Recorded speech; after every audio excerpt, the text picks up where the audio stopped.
and welcome to Cannabis TV. My name is Jason J. Rock Houston. We're talking with Scott McClellan, the guitar player from the band Vante. How you doing today, Scott? How's it going, brother? It's doing great, man.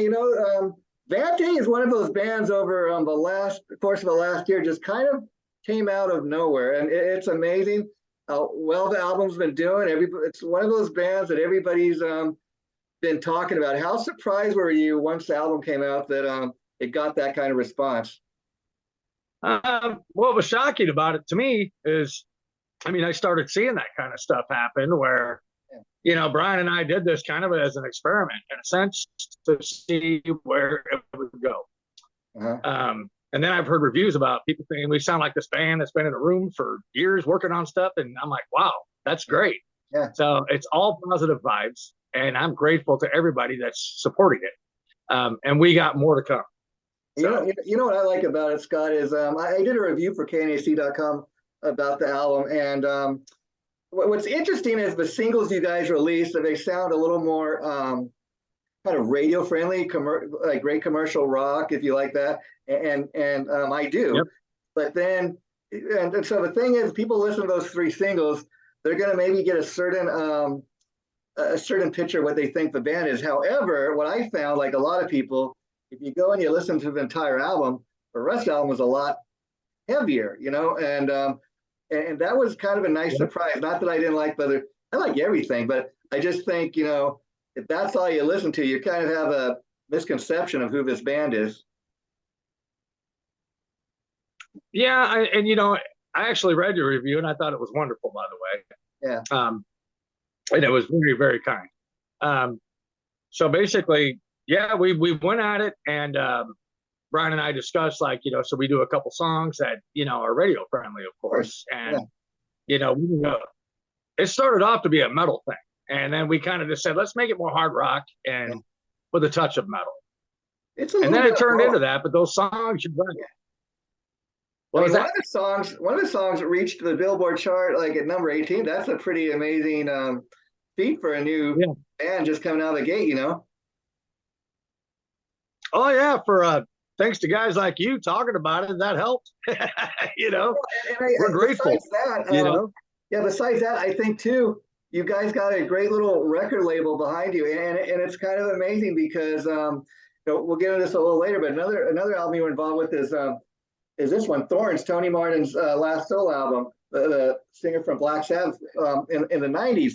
And I bring that up because both Vante and that album were released on Dark Star Records. And both albums got a great push. They're doing extremely well.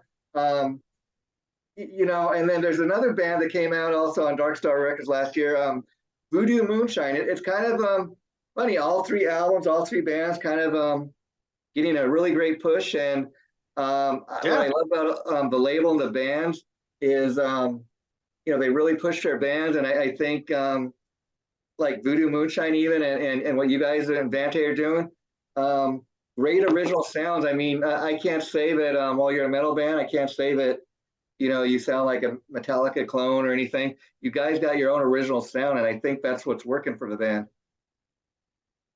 Oh, wow. Well, thank you. And that's exactly what you got to remember. This is funny. I went to my high school years. I went to high school with Lars. Oh, wow. At my last year of school. And, we hung out, and stuff like that. He's a good guy. And that's when Dave Mustaine was with them, and they had the original bass player, Ron McGovney, Yeah. And, I'm just a punk kid, and then we actually played the same high school together. I booked the gig. So I remember I was talking to like some teachers, like, hey, you should have our bands player here. And they're like, come on down and do it. And my band was like a 3-piece, 16-year-old, 17-year-old kids, and then Metallica came in. Of course, at that time, they were a little more experienced.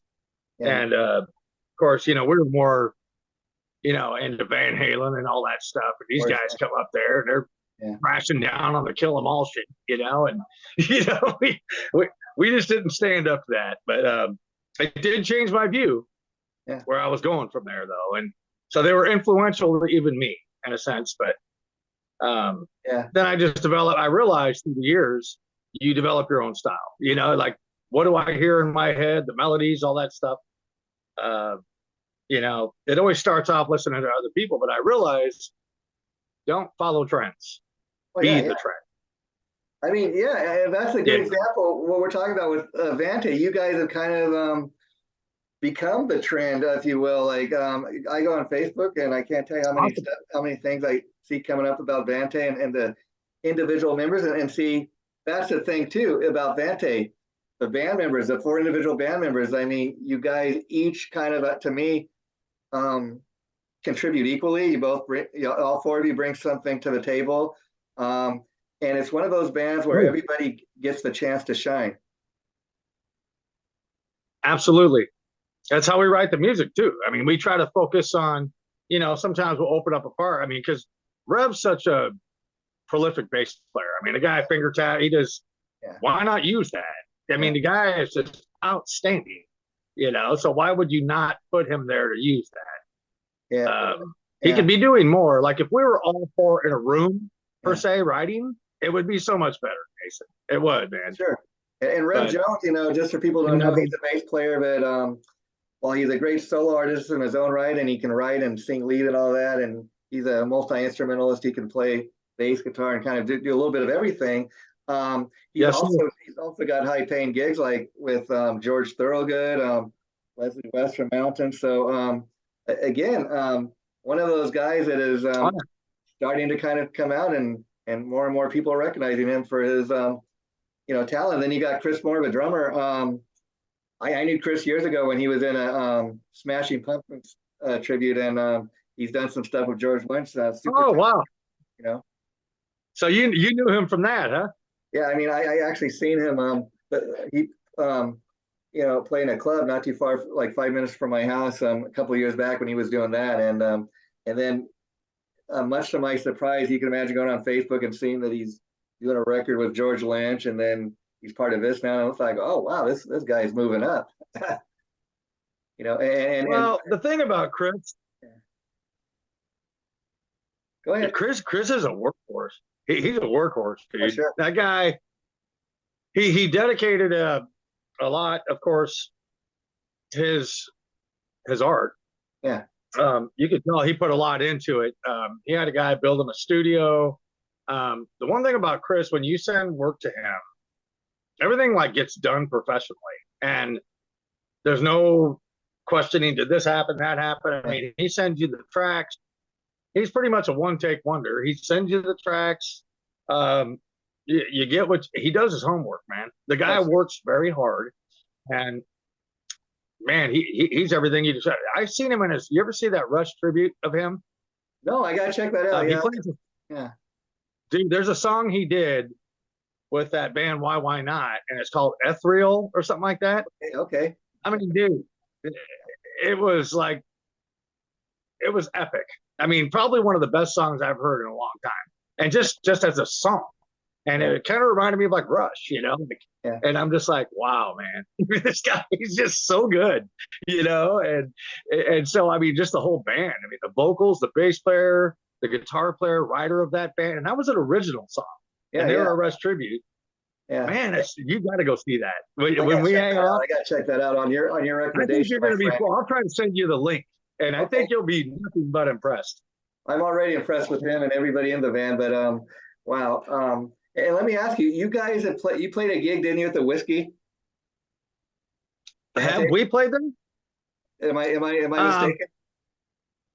No, we did not. Oh, okay. So that's my next question. What are you guys doing as far as are there any plans to tour or do any live shows to support this, or you think you'll come out with a second release first? We're thinking about coming out with a second release, and then we're probably gonna piece together something because it's time. I mean, we've been asked that probably more than people want to see it. Yeah, I mean, and then I guess at least with 2 albums worth of material, we'll have a pretty decent set list, as opposed to if you go out just gonna have the one album. We can pick and choose. Yeah.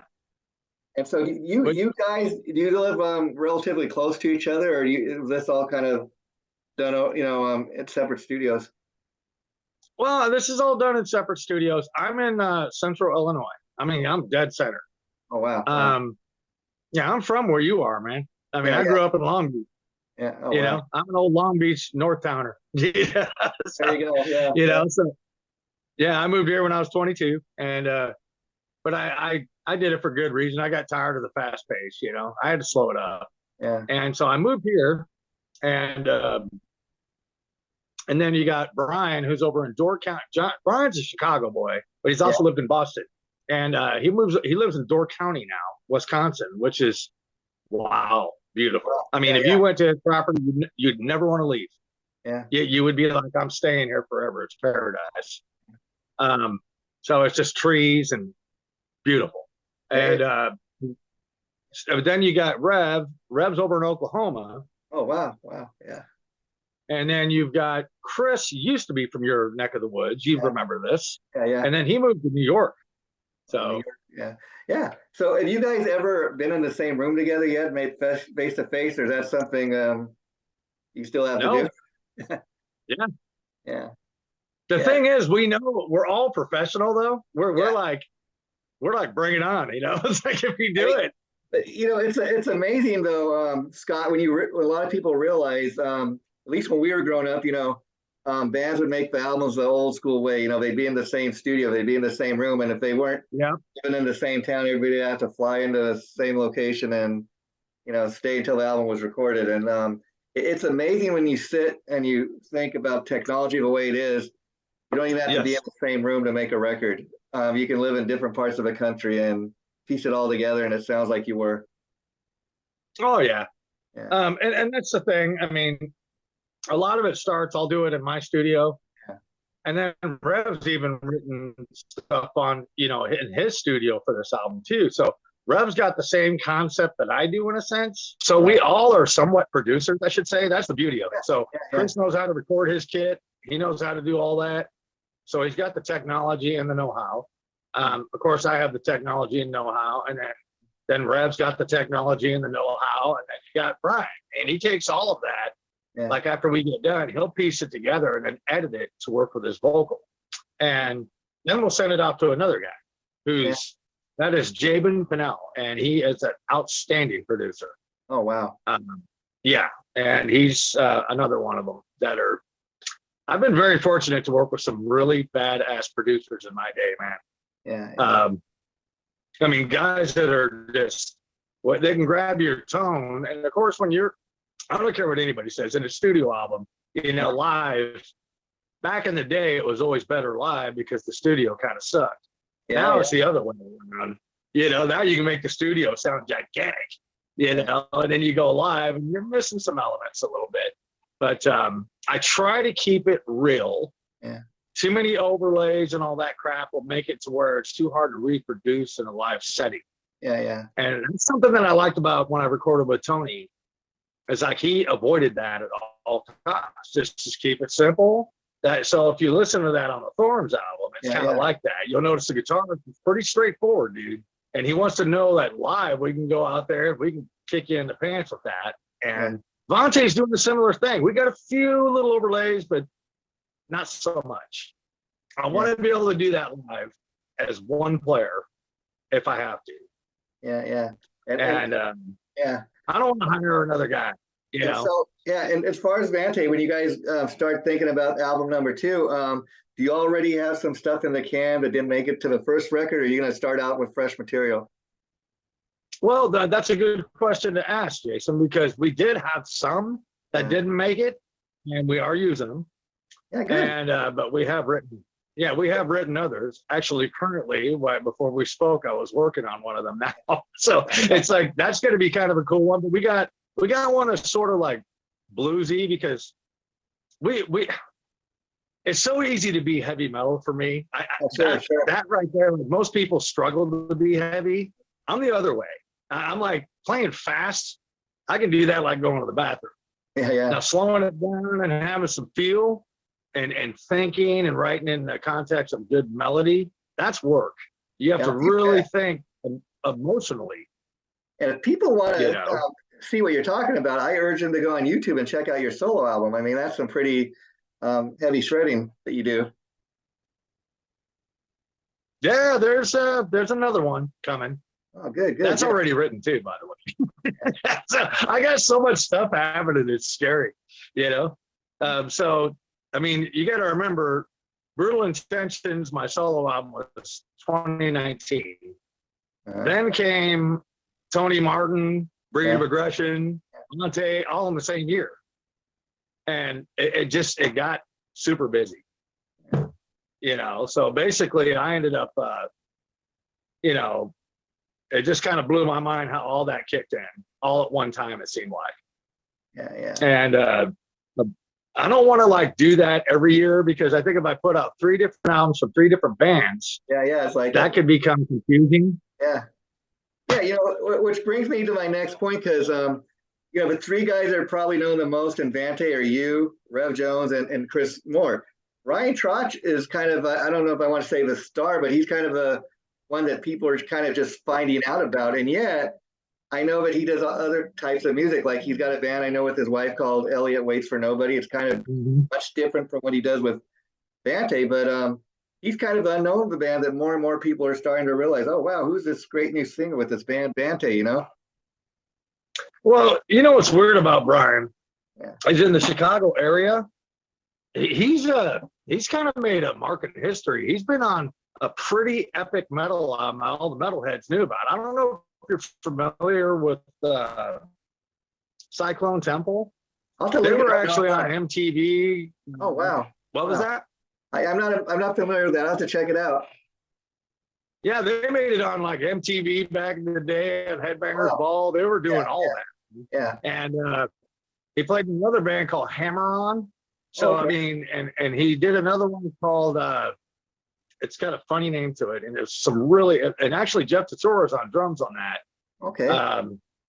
Shooting Hemlock. Oh wow. Okay. Yeah. And it's like a really good guitarist too. I'm trying to remember the guy's name.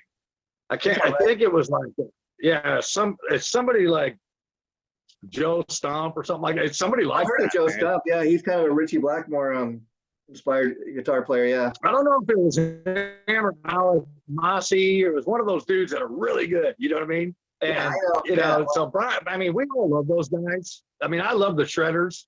You know, but then I started going that direction when I was younger, like playing all the Pantera and Dimebag, and then I'm like, you know, I started listening to all that. It's like the solo only lasts a second, but the song is what counts. You know, then I started focusing on just simplifying the solos and don't get so crazy. And I still have a hard time trying not to shred. Because I try to like slow down, you know, and You know, I got to ask you, being that you mentioned you're a Pantera fan, what do you think about Pantera, you know, doing a reunion without obviously the brothers? I mean, obviously they're not here, but how do you feel about that as a fan? Well, I mean, as a fan, I think it's wonderful that they're out there having a good time and keeping it alive. And they got, you know, some of the guys that were friends with the members. How Dime and Vinny would feel, that's really the question. I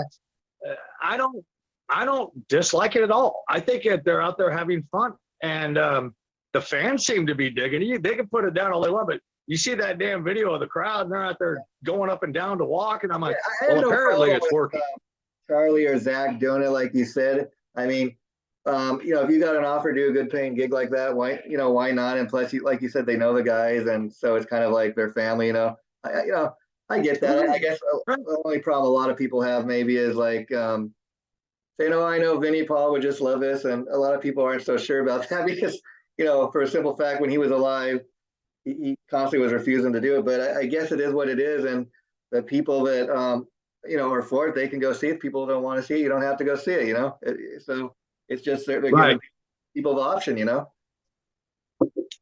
Yeah. Oh yeah, and you know, so basically, when that all came out, I had a few of my fans, because I did a Pantera tribute for like almost 25 years. Yeah. So, I mean, I was in Cemetery Gates, I did Domination, and I had a couple guys go, you should be the one up there. And I'm like, nah, that's Zach, man. They're buddies. You know, like, no. It's like, I don't need to be up there. Number one. I get what you're saying, because, I mean, on one hand, I get what your friends are saying. The fact that you played in a Pantera tribute, okay. you can definitely play those songs, but you're probably kind of being really humble there and saying, well, I think, you know, I'd much rather see Zach wild up there than me. And again, that takes a certain kind of humility to be able to do that, you know? Absolutely. Number one, I mean, I think what made it work for them is that they were good friends. Yeah, and, you know, all of a sudden I seen these guys ridiculing him, you know, like, he ain't going to play the notes like Don. I go, of course he's not. He's Zach Wild. Yeah. You know, Zach plays the way Zach plays, and Dime plays the way Dime plays. I mean, I'll tell you what gives Zach really the right to kind of fill that spot. Not only was he friends with Dime, but I mean, I'm sure you heard his beautiful tribute to his fallen friend on the Black Label Society in this river. You've seen the video, beautiful song, beautiful video, kind of pays a great tribute to Dime, you know? Absolutely. You know, so, and then you got Charlie. I mean, I met Charlie a couple of times. I met him at NAMM in 07. He's a very withdrawn, quiet person, but very polite. You know, he's the kind of guy who probably gets hit up by a bunch of psycho fans wherever he goes. Yeah. You know, Anthrax is a pretty big one. They're up there with Metallica. You know, they've been around forever. Yeah.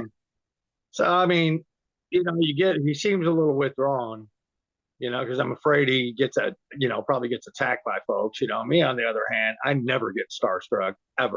I mean, I just don't. I look at everybody like we all go to the bathroom the same way, bro. You know, and it doesn't matter to me. You know, you're still a human, but if you're either nice or you're not nice. And Charlie would seem to be very nice when I met him, and he's very, very, very mellow. And I gave him a shirt, one of my solo album actually. Wow. I'm like, here, have fun, man. You know, and I gave him one of my Domination tribute Pantera shirts, you know, like, here, man. And I'm thinking, man, you need to be wearing that when you're playing live, bro. You know, it's because it's got a skull. It looks really cool, you know. And so, you know, Scott, you were telling me, I don't know if you can get into this now or not. If not, I understand. You tell me before we went on the air that in regards to Tony Martin, you guys are getting ready to do like a vinyl version. Of the album? Can you talk at all about that? Yeah, so I can evaluate that. Actually, you know, because he spoke about it. If he speaks about it in an interview, I know I'm in the clear. Okay. So he did bring it up, talking about pretty much he was going to, like I said, the Australian label, the question came about where he said, hey, I'd like to do a vinyl version. They said, you have to remove 2 songs. Tony's like, you know, he didn't like that idea. And I agree, you know, because you're shortchanging your fans in a sense. And he goes, you know, so the label recommended, why don't you guys just do more songs, like add 4 or 5 more, make it a double album, and then it'll be a double vinyl, which is kind of a bonus. And that's kind of cool for the fans. You know, and vinyl's cool anyways, you know, because you can, it's big. It reminds me of when I was younger. You can open up the album, read stuff. You can actually see it, you know, because it's big enough. Because we're old now, Jason. Sure. Because you can actually see what the hell you're looking at. But I miss those days. I love looking at the artwork, you know. I mean, that used to be a thing, you know, spending all day in Tower Records and looking for stuff to buy, you know. Oh, yeah, dude. I miss those days, man. I mean, I'd go through album collections, and we have a couple of music stores that are left. We have one that's called Co-op over here in Beacon, Illinois. And I know the guy who owns it, and he's totally into music, and he still does the CD store. You know, he does all that. That's great, because a lot of people are missing out on that, you know. And I was curious, Scott, did they tell you in Australia why you can add, you know, 5 more songs, but you got to lose 2? Did they explain that at all? Well, yeah. Number one, on the vinyl, you're only allotted so many minutes. It's like 45 minutes, and that's it. Okay, I got you. Yeah. So, yeah, that's why you lose the songs. So basically, if you had like a 45-minute album, I mean, back in the day, you'll notice a lot of songs. Like, you'll see a band come out with 8, 9 songs. Well, it's because that's all they could fit, you know. And I think that if they make them bigger, that it loses something, maybe. Yeah. And you know, so you got to be really careful with that. Yeah, perfect example. I remember, like you're saying, Black Sabbath, when Ronnie James Dio joined Black Sabbath and they put out that Great Heaven and Hell album. I think it was like eight songs, but, you know, that's, like you said, how it was back in the day. Have you ever done any live shows with Tony Martin? Actually, no.